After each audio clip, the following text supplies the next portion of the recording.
IVM।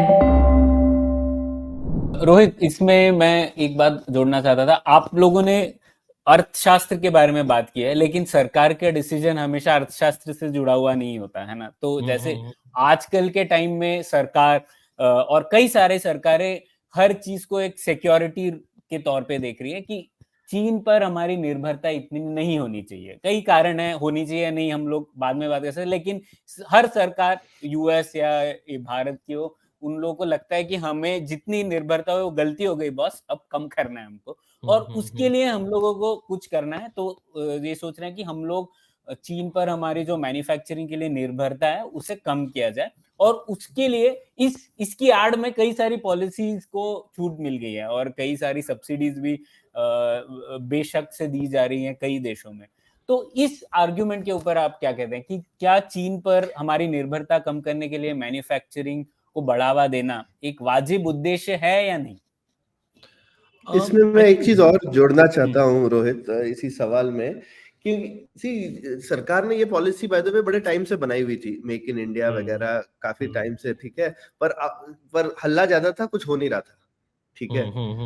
लेकिन जब से ये चाइना प्लस वन, लोगों वेस्टर्न कंट्रीज ने बोला हमें चाइना प्लस वन करना है, तो मुझे लगता है जो इंडिया में सक्सेस हो रहा है वो इंडियन पॉलिसी की वजह से नहीं हो रहा है, क्योंकि इंडियन पॉलिसी कोई चेंज नहीं हुई है, वो पहले भी थी।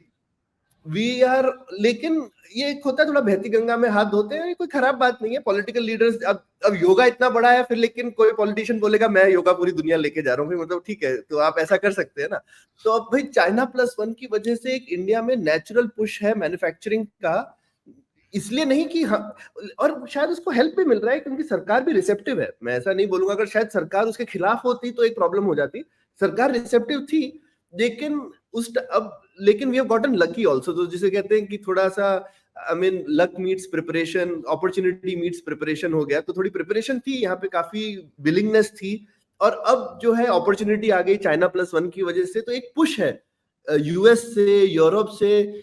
मैं तो मैन्युफैक्चरिंग में मैं काफी कंपनी से मिलता हूँ, तो जो पहले एक नो ब्रेनर होता कि हाँ हम चाइना जा रहे हैं, अभी वो बोलते हैं यार चाइना नहीं जाना है। अब फिर वो सोचते हैं कि इंडिया जा सकता हूँ, कहाँ जा वियतनाम जा सकता हूँ, थाईलैंड जा सकता हूँ, एटलीस्ट सोच रहे हैं। और उसमें इंडिया के पास कुछ लोग आ रहे हैं, आई मीन वियतनाम थाईलैंड वगैरह बहुत बड़े बेनिफिशियरी है, बट कुछ ना कुछ तो इंडिया भी आएंगे। और कुछ चीजें हैं जो इंडिया के स्केल में ही पॉसिबल है, जैसे एप्पल वेप्पल, कहाँ वियतनाम वियतनाम जाएगा, उससे तो होने वाला है, मतलब इंडिया के अलावा उसके लिए कोई और साइट नहीं है, ठीक है, तो आना ये ही तो पड़ेगा ये तो उसको। ये सौरभ, आप बिल्कुल हमारी दिल की बात कह रहे हैं कि हमें कि चाइना प्लस वन से इनफैक्ट हमें लगता है कि ये तो बहुत अच्छा हुआ है भारत के लिए, कि लकी एक वो हुआ है। और फ्लोज बहुत कम आ रहे हैं एक्चुअली। अगर आप देखें तो मेक्सिको और वियतनाम में बहुत ज्यादा जा रहे हैं, अभी टॉप पे है चाइना प्लस वन जो बिल्कुल। एनालिस्ट कैरेक्टराइज कर रहे हैं।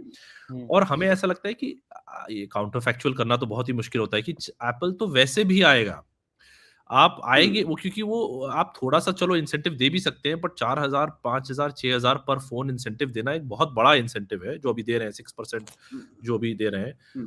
तो हमें ऐसा लगता है कि आप बिल्कुल उन मैन्युफैक्चरर्स को जितना कर सकते हैं उनको बुलाइए। ये तो हमारे लिए एक बहुत अच्छी बात है कि वो आना चाह रहे हैं, या बट जो पॉलिसी का जो एम्फोसिस है वो किधर होना चाहिए। जैसे कि जो हम लोग एक जो एग्जांपल देते हैं कि आप क्या, और इसमें प्रणय तो एक्सपर्ट है, इन पे किताब भी लिखी है कि क्या हमें फैब्रिकेशन करना जरूरी है। और मैं आता हूँ सिक्योरिटी के सवाल पे, कि हमें ऐसा लगता है कि आप इतना हमारी जो हायर एजुकेशन यूनिवर्सिटीज हैं जहां से रिसर्च होके ये सब प्रोडक्ट्स बनाए जा सकते हैं भारत में, इतना बुरा हाल है कि आप 2-3 नई यूनिवर्सिटी बनाने के बजाय अगर आप इतनी सब्सिडी दे रहे हैं किसी को आने के लिए, आप क्वांटिफाई करिए ना, ये साढ़े 16,000 करोड़ माइक्रोन प्लांट के लिए दिया जा रहा है, और पूरे भारत का जो पूरे का पूरा हायर एजुकेशन बजट है सेंट्रल, वो 44,000 करोड़ है।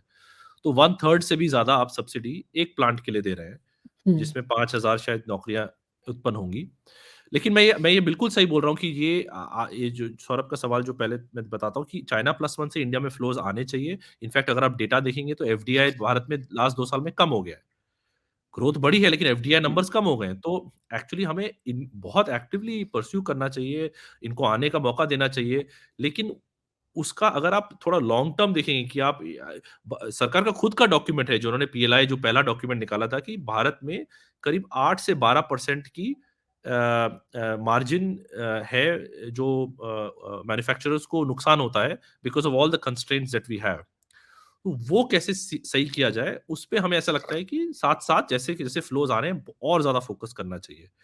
सिक्योरिटी का सवाल, मैं डिफेंस एक्सपर्ट तो नहीं हूँ प्रणय, बट लेकिन पुख्ता तौर से मैं ये बोलूंगा कि बिल्कुल होना चाहिए।